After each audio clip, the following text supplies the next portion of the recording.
ఇక తాలిబాన్ల అరాచకానికి సంబంధించి పూర్తి విశ్లేషణ అందించడానికి మనతో జాయిన్ అవుతున్నారు senior journalist and senior analyst అంది సత్యం గారు. నమస్కారం సత్యం గారు. నమస్తే అండి. సత్యం గారు, తాలిబాన్లో అసలు ఏం జరుగుతోంది? తాలిబాన్ల పాలనలో ఆఫ్ఘనిస్తాన్లో తాలిబాన్ ప్రభుత్వం వచ్చిన తర్వాత 2001 నుంచి 2021 నుంచి వాళ్ళ అరాచకం మొదలైందనే చెప్పాలి. అక్కడి నుంచి మొదలైనటువంటిది ఒక్కొక్క మెట్టు ఎక్కుతూ ఇప్పుడు గృహహింస అనేది ఒక చట్టబద్ధం చేసినటువంటి స్థాయికి తీసుకొచ్చారు. అంటే ఇంకా అక్కడ మహిళలు, పిల్లలు, వీళ్ళందరి భవిష్యత్ ఏంటి, వాళ్ళు ఏ రకమైనటువంటి మానసిక వేదన అనుభవిస్తారు, ఎలా అంటారు ఇదంతా? వాస్తవానికి మనకే పాక్షిక దృక్పథం ఉంది, సమగ్ర దృక్పథం లేదు. ఒక్క ఆఫ్ఘనిస్తాన్ మాత్రం గురించి ఆలోచిస్తే పరిష్కారం దొరకదు. మొత్తం సమస్య ఎక్కడున్నా ఇటువంటి విధానాలు అనుసరించినప్పుడు ఇవే రిజల్ట్స్ వస్తాయి. ఉదాహరణకు మతం మూఢత్వం, ఏ మత మూఢత్వమైనా మూఢత్వంలోకి పోతే ఇటువంటివే అమలు జరిగినాయి ఎక్కడైనా, ఏ మతం అయినా. దానికి చాలా ఎగ్జాంపుల్స్ ఉన్నాయి. భూమి గుండ్రంగా ఉందన్నతకు కోపర్నికస్ని, బ్రూనోని, గెలీలని హత్య చేసి చంపారు. అందుకని ఈ మూఢత్వం తర్వాత మన దేశంలో కూడా కొన్ని మతాలలో ఒక కులం వాళ్ళు తప్పు చేస్తే గోడగుండు చేయాలి, ఇంకో కులం వాళ్ళు తప్పు చేస్తే సీసం కాల్చి చెవుల పోయాలని చెప్పేసి నిబంధనలు గతంలో ఉన్నాయి. కాబట్టి ఇవాళ ప్రపంచవ్యాప్తంగా మోడర్నైజ్ అవుతుంటే అది కూడా ఆ మోడర్నైజేషన్ ఇండస్ట్రియల్ రెవల్యూషన్ అయిపోయి, తర్వాత ఎలక్ట్రానిక్ రెవల్యూషన్ అయిపోయి, సాఫ్ట్వేర్ రెవల్యూషన్ అయిపోయి, ఇప్పుడు ఆర్టిఫిషియల్ ఇంటెలిజెన్స్ దశకు వచ్చింది.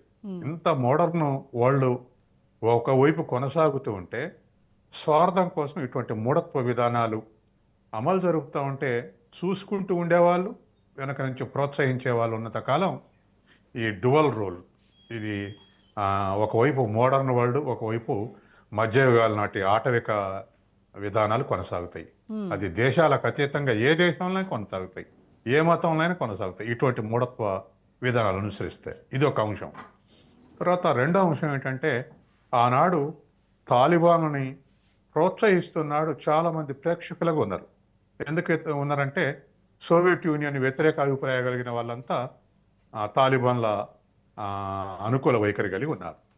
ఆఫ్ఘనిస్తాన్లో సోవియట్ యూనియన్ జోక్యం చేసుకొని నజిబుల్లా ప్రభుత్వాన్ని ఏర్పాటు చేసినప్పుడు నజిబుల్లా ప్రోగ్రెసివ్ గవర్నమెంట్ ఏర్పాటు చేసి మహిళలందరూ ఏ ఒక్కళ్ళు ఇంట్లో ఉండటానికి వీల్లేదు, అందరూ చదువుకోవాలి, చదువుకోవటమే కాదు అందరూ ఫుట్బాల్ ఆడాలి.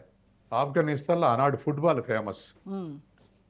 విద్యార్థినులు మొత్తం కూడా ఫుట్బాల్ ఆడాలి, ఇంకేమైనా ఆడాలి, ఏ ఒక్కళ్ళు ఉండటానికి లేదు, అందరూ చదువుకోవాలని ఇటువంటి విధానాలు, ఉమెన్కు సంబంధించినటువంటి విధానాలు అమలు జరిపిండు. కానీ అటువంటి ప్రభుత్వాన్ని గోలదేయటంలో తాలిబాన్లు ఎవరు తయారు చేశారు? అమెరికా పాకిస్తాన్లో శిక్షణ శిబిరాలు పెట్టి తాలిబాన్ తయారు చేసింది. ఈ మధ్య అమెరికా పాకిస్తాన్ రక్షణ మంత్రి కూడా అన్నాడు కదా, మమ్మల్ని టిష్యూ పేపర్ లాగా వాడుకుంది అమెరికా అని. అట్లా తాలిబాన్ తయారు చేసి నజిబుల్లాకు వ్యతిరేకంగా, రెండవ వైపు పాకిస్తాన్ సైన్యం కూడా తాలిబాన్ల రూపంలో తాలిబాన్లో ఏకమైపోయి నజిబుల్లాని నడిబజార్లో ఉరితీసి ఆ ప్రభుత్వాన్ని గొలగొట్టి తాలిబాన్లకు వచ్చారు.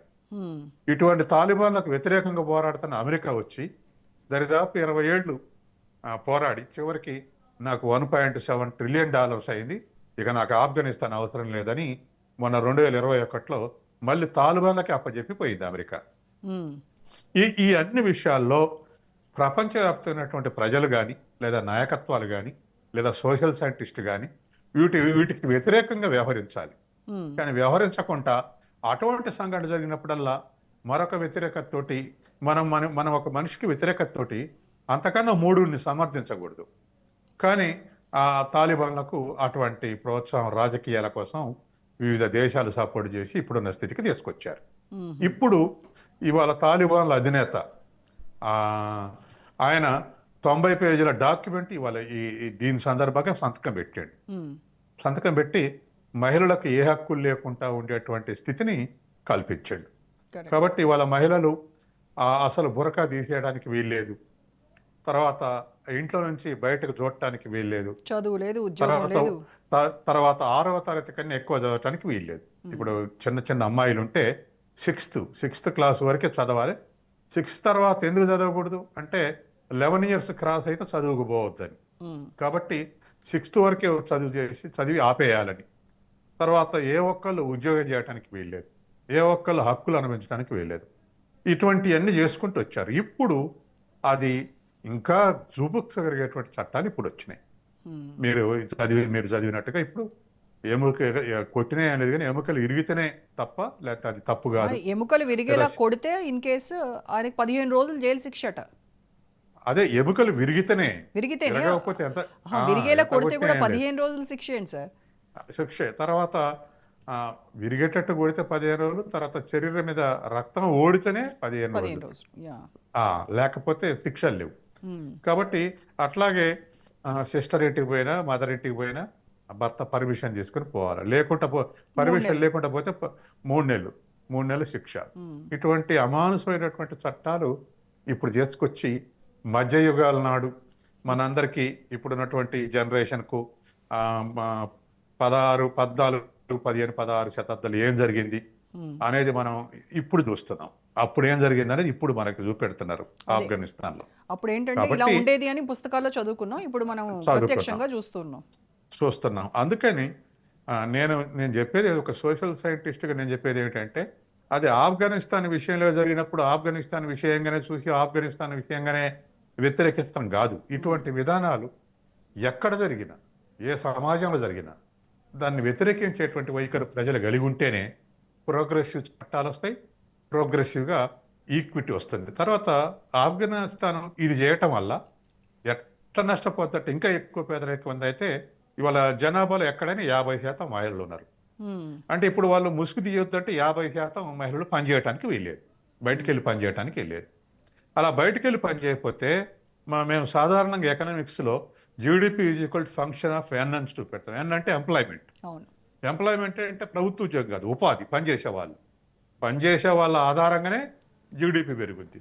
మరి 50% శ్రమ కాంట్రిబ్యూషన్ లేకపోతే ఆ దేశం ఎట్లా డెవలప్ అయింది? 50% మహిళలు ఇంటనే కూర్చోవాలి, పని చేయొద్దంటే జీడిపి ఎట్ట పెరుగుద్ది?